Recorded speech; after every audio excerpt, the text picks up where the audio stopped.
On va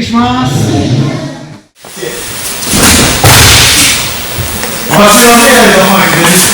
L'important, c'est que vous êtes plus petits pour faire ça. Donc si vous êtes plus petits, quand vous allez faire terre, ça va faire un grand déséquilibre. Ça sera plus facile. Mais si ça a un déséquilibre, et que je sais que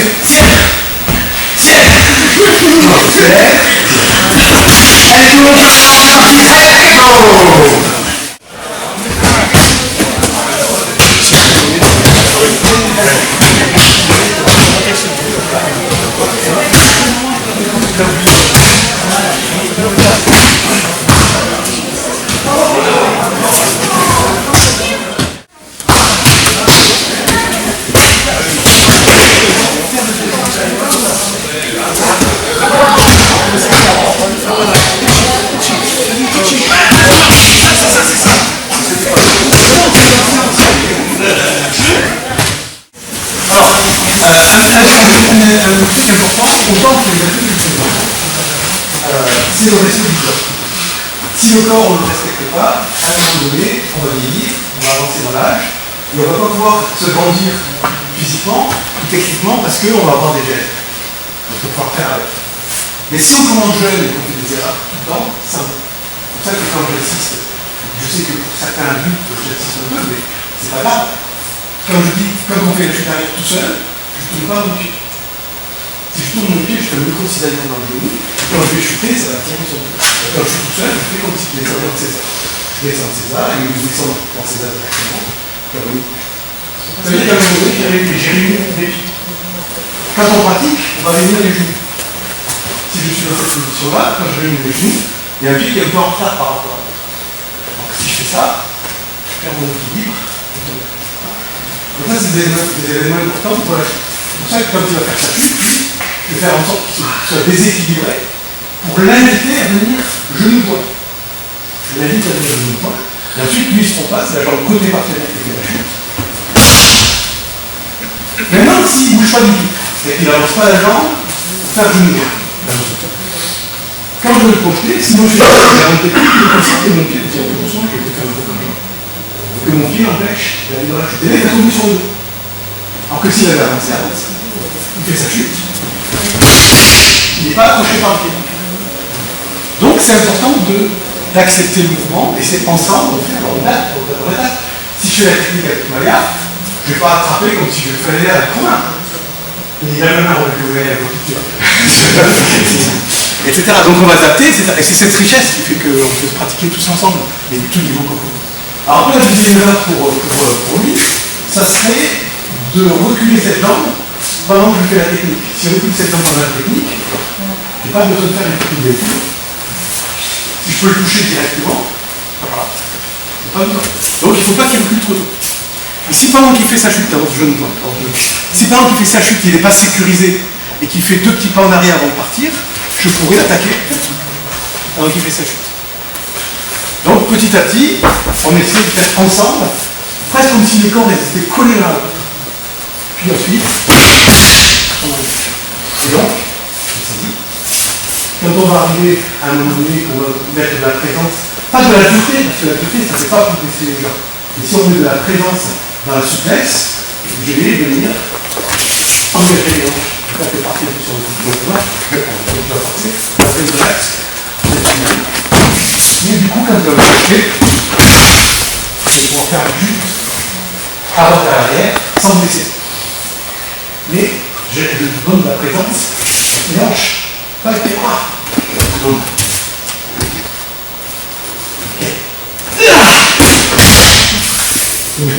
Donc là on est dans le faites attention, tu vas faire un truc trop volé, si vous tombez sur quelqu'un, vous allez blesser. Alors un petit peu sur le partenaire. Allez, alors,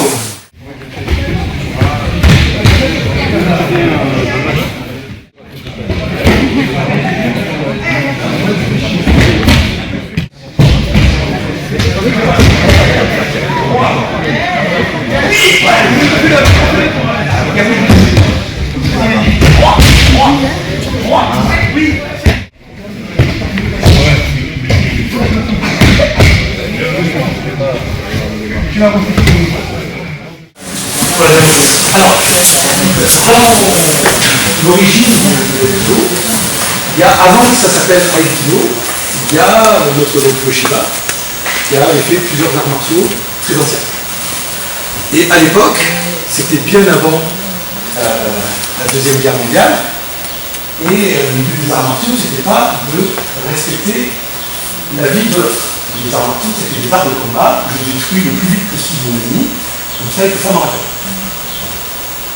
Et déjà, Jigaro Kano, donc le fondateur du judo, en 1898, si je ne me trompe pas, ils ont fondé une grande association au Japon pour la préservation des arts martiaux qui se perdaient déjà. Puisqu'à un moment donné, les samouraïs n'avaient plus le droit de porter le sabre. Donc il y a des choses qui sont relâchées dans la civilisation. Sinon, les samouraïs, ils se baladaient avec le grand sabre. Certains étaient obligés d'avoir tout ça. C'était pas samouraï. Et donc, si par exemple, William il marche, il ne fait pas attention à moi, il me colle, c'est une insulte. Officiellement, non, si officiellement, j'avais le droit de tester mon sabre. Non, mais on ne pouvait rien dire. Hein. Par contre, il marche. Et puis, là, on va me demander de faire cette sacrifice. J'ai été dans le déshonneur parce que je l'ai tué dans le dos. Donc, c'est pour ça qu'on dit les samouraïs, ils coupent que s'ils voient les yeux de la reine. Ils attaquent pas dans le dos. Nous, c'était les vagabonds, les shinobi, ce qu'on appelle les shinobi. Bon, ça pour dire que c'était. Et puis petit à petit, Jigaro Kano, quand il a fait cette fonction, lui, c'était un homme très respectueux, etc. Il a créé le judo, il est passé du jujitsu, technique souple, c'est le technique le plus dur, technique souple, c'est ce qu'on absorbe, etc. Et avec l'esprit de pas tuer. Et ça s'est développé, mais ça existe déjà depuis le Moyen-Âge, le Moyen-Âge japonais. Puisqu'il y a déjà cette maxime, le sabre tue l'homme, ou le sabre fait vivre l'homme. Et pour la petite histoire, mais je ne vais pas trop parler aujourd'hui, je vais se pratiquer, il y a un conte qui est assez joli, c'est un maître d'armes, une samanée, qui fabrique ses armes. Et il a un apprenti, Muramasa. Et l'apprenti, il a plein de mauvais esprit. Et à un moment donné, il faut le test. Muramasa, il met son sabre dans l'eau, comme ça, il lâche des feuilles qui flottent, et la feuille est aspirée par le tranchant, et elle est comme Muramasa comme ça. La samouraï fait la même chose, la feuille elle est attirée par le tranchant, elle dévie en part. Il est encore plus fort que Muramasa. Et donc c'était l'esprit, justement, de préserver la vie. Donc pour revenir à ça, on est sur quelle catégorie? Donc au départ, il saisissait, c'est pour empêcher de sortir le sabre. Donc il saisissait fort. Mais si je pouvais faire, poum, je trempais la gorge. Donc il fallait comprendre qu'il y avait un autre qui vient m'attaquer par derrière, sournoisement, ou non samouraï, etc. Puis après on a dit, bon, on a pu être ça, donc on travaille la nuit. Mais l'idée c'était quand même bien.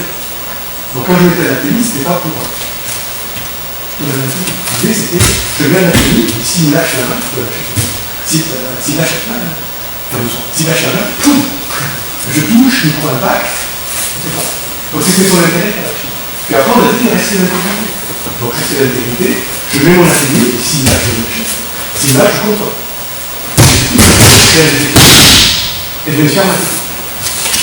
Et puis petit à petit, comme on a oublié qu'il y avait des techniques, petit à petit on fait que ça. On a oublié qu'il y avait des techniques. Donc j'insiste là-dessus, c'est important pour la suite, et après on va enchaîner d'autres techniques avec ça.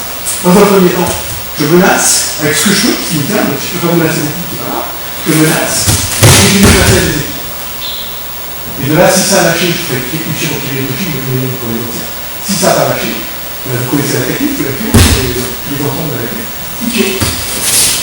Mettez sur les mains, on peut le faire sur deux mains. Allez. Donc, intention, menace. Coupe, décroche.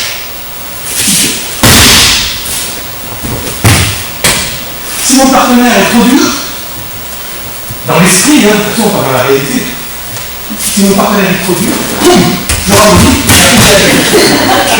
d'accord? Mais dans l'esprit, on n'a pas le droit de faire pour les autres. Toujours le droit de partenaire.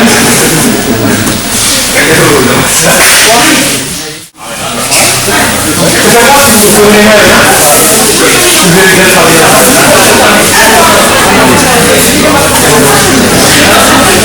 Ça va, oui. Alors, je veux dire qu'ils vont vieillir, mais bon.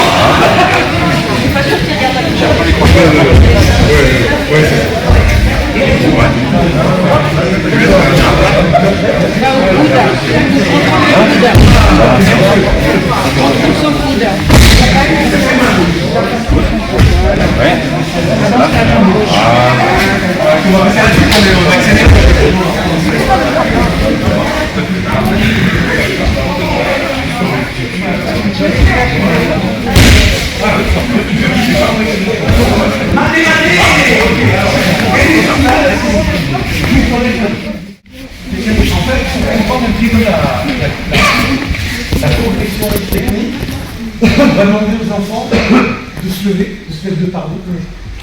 Prenez un partenaire et vous allez faire saisie, mettez-vous par là comme les adultes qui vont bien. Saisie du poignet du même côté, coquinage. Allez-y. Saisie du poignet du même côté, coquinage. Atteignez, vous un bras.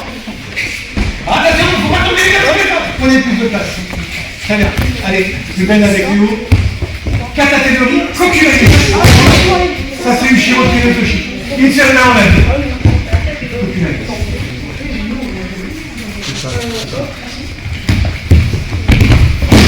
Oui, ça va, c'est bien. Je le chute malade. Elle fait 2 fois chacun seulement. 2 fois. Pour expliquer.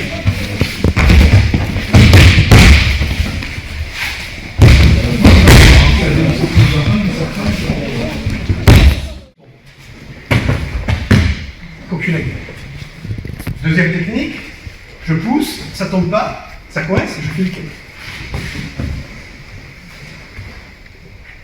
Troisième technique, je pousse, ça tombe pas, mais ça lâche.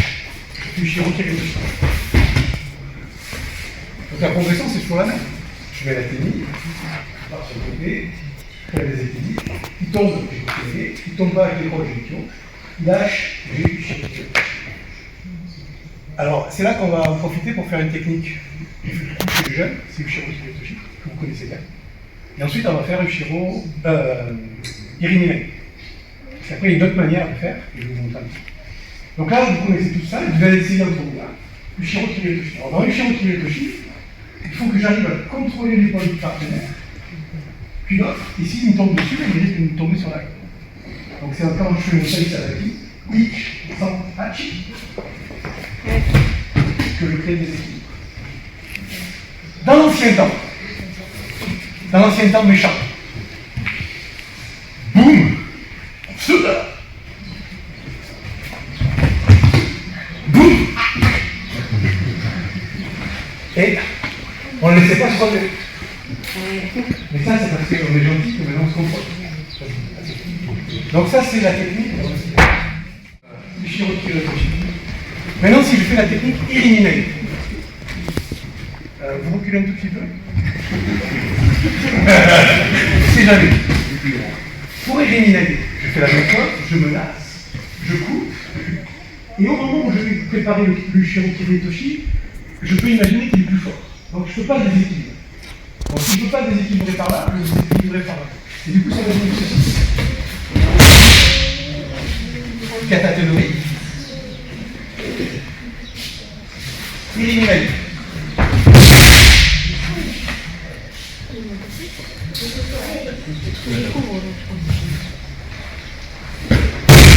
Avec la possibilité aussi de faire des coups catégorie. Je pose sur mon épaule, je monte le ciel comme dans tertiaire, et je fais Ichi pour le prochain. On y va et tout le monde se mélange. Donc au lieu de menacer devant, je menace.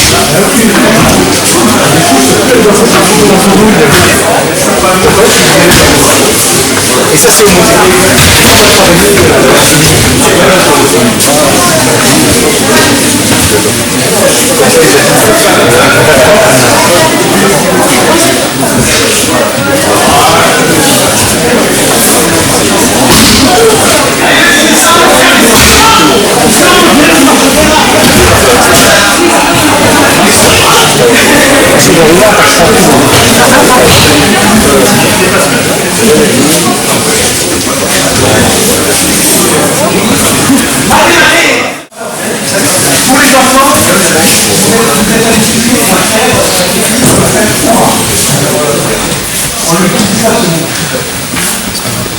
danger ici, quand il fait un coup de main, c'est le genou qui fait ce point. Si je vais de ce côté-là, c'est pas très pertinent. Donc du coup, qu'est-ce que je vais faire? Je vais choisir une sortie sur le côté. Comme ça, je m'éloigne de la zone de danger. Et ensuite, je ne reviens pas devant la zone de danger, mais je contourne la zone de danger. C'est Ikyo. Ça s'appelle Ikyo Fuma. Le vrai nom, c'est Ikyo. Quand il m'attrape avec les deux, les mains, elles me tiennent, je ne suis pas en danger. Par contre, il y a un genou, il a le pied, il est tout seul. Je dis, il faut que le genou devant, c'est difficile. Donc si je vais de ce côté-là, il me donne un coup de genou. Donc je vais choisir dans un premier temps, Fuma. Je m'éloigne de la ligne d'attaque, et je fais mon Ikyo comme tel. Je vais faire arrête, comme tel. Maintenant, on peut faire omote. Et omote, c'est devant. Alors, je ne peux pas aller devant comme ça, c'est dans le milieu du genou. Mais si je le menace et qu'il sent la menace, dans ce cas-là, je peux me placer devant et engager. Ensuite, si je repasse dans son dos, pendant la technique, ben, s'il m'attaque avec ce pied, je suis en danger. Donc quand je suis devant, je continue devant, je fais un grand hitch. Et ensuite, c'est la même technique. C'est comme une pièce de monnaie. Il y a plus des faces. Et bien on fait ou pied ou face. Mais c'est la même valeur. C'est 1 euro, c'est 1 euro. Et quand on fait la technique, ou pile ou face. Ou, avec un peu de chance, sur la tranche. Donc essayez maintenant, si vous pouvez, passer devant avec la menace, couper. Pour l'instant, ça ne lâche pas, donc je peux encore faire une pied en revenant devant le parcours. Et une fois que je suis là, je peux faire descendre au sol et engager. Allez, pour l'instant, regardez notre partenaire, on essaie. Regarde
Ils vont faire ensemble. Ouais, avec Keller. Vas-y, tu le fais pour l'instant, je dis rien, après je t'expliquerai ce que tu fais.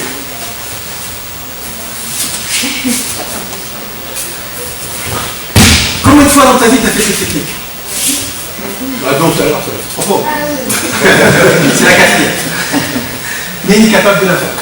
Vas-y, on commence. Alors bien sûr, lui joue le jeu, hein. D'accord, hein. Dans la rue, si lui t'attaque, la première défense, c'est... Ok, d'accord. Je vais faire des arrêts finales. Donc dans un premier temps, il menace. Ben, Kader, attends 2 secondes, reste dans la menace. Kader, il n'est pas trop dérangé par sa menace. Hein. Qu'est-ce que c'est que ce petit là qui menace, etc. Mais par contre, ça n'empêche pas Maël de créer un premier déséquilibre. Ensuite, quand il va attraper la nuque, Vas-y, libère ta main, attrape la nuque, hop, arrête sur l'image. Là, il va créer un deuxième déséquilibre pour le mettre à sa hauteur. Vas-y. Et donc, du coup, vas-y, deuxième déséquilibre. Et là, maintenant, ils étaient à la même hauteur. Donc, s'ils sont à la même hauteur, eh bien, il faut faire éliminer. Donc, si vous avez un partenaire qui est plus grand que vous, faites comme Maël. Encore une fois, Maël, c'est très bien. Et après, je vous passe un petit message de l'intérieur.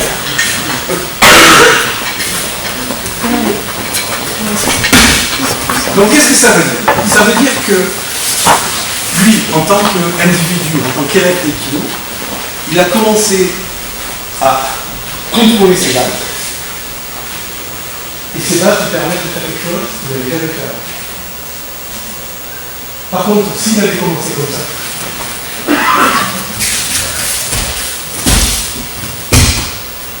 à l'arrivée, ça marche. Donc, ça veut dire, et pour les anciens, c'est ce qui se passe. Je reviens à la base pour reconstruire ma technique. Je suis en difficulté avec un partenaire, je reviens à la base. Si le partenaire en face il me bloque, je le débloque. On fait la technique. Et si le partenaire est en défaut d'intégrité, si à un moment donné je peux le blesser par un pied, une main, etc., ou la tête, les dents, l'oreille, les etc. Dans ce cas-là, ça ne sert à rien. Donc c'est pour ça qu'on parle de respect d'intégrité. L'intégrité, c'est ne pas se faire blesser. Mais c'est aussi ne pas être déséquilibré. On a le droit d'être incliné. C'est pas le droit d'être en. C'est important ça. Donc l'intégrité, c'est ça. C'est le respect de soi-même et le respect de l'autre. Et ensuite, comme on pratique l'équilibre, parce qu'on a salué le kamisa, dont on a parlé tout à l'heure, donc le mur d'honneur avec Oshida, les fleurs, les parents, etc. Je sais que je ne fais pas autre chose que de l'équilibre. Donc si mon partenaire, involontairement, il est trop dur, je sais que je ne vais pas le frapper pour engager. Je vais essayer de contourner la technique pour pouvoir arriver à pratiquer ensemble. Et s'il n'a pas compris le message, c'est pas grave. Il fera partie des événements, des éléments, des personnalités antagonistes au début du groupe. Et peut-être que de temps en temps, il va me saluer, mais je ne le verrai pas. Ah oui, c'était toujours trop dur. C'était à un moment donné, je fais pas. Donc on essaie de faire ensemble. Ça va pour le message? Donc là, vous allez varier maintenant 3 techniques. Sur le chemin, comme ils ont fait dans. Première technique, je menace le poète. Deuxième technique, je descends. Ah, c'est un peu trop descendu. Troisième technique, et là je choisis, ça fait lâcher, soit je fuis sur Kiyotoshi, sans le sanctionner, soit je fais éliminer comme on veut faire. Alors cette pratique, quand on enchaîne plusieurs techniques, on dit Juwaza. Travail vite, souple, ensemble, et on essaie de retrouver les techniques ensemble. Alors regardez mes partenaires. Allez, regarde-vous.